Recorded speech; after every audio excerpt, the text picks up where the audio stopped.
Hey, it's Todd Alta. These are Wall Street Words. Welcome back. Today's word is prior preferred. Prior preferred.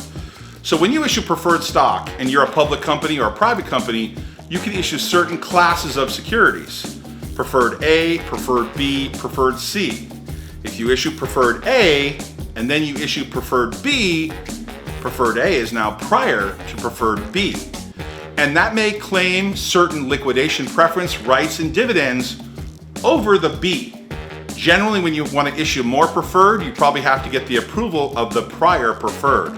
This is an important component of understanding financial structure and why preferreds are issued. They're used all the time in different arrangements. I'll cover that someday in one of the classes you could attend with me. But prior preferred is the word of the day. Prior preferred. Hey, thanks for watching Wall Street Words. New words and terms delivered every single day. Please subscribe, push the bell.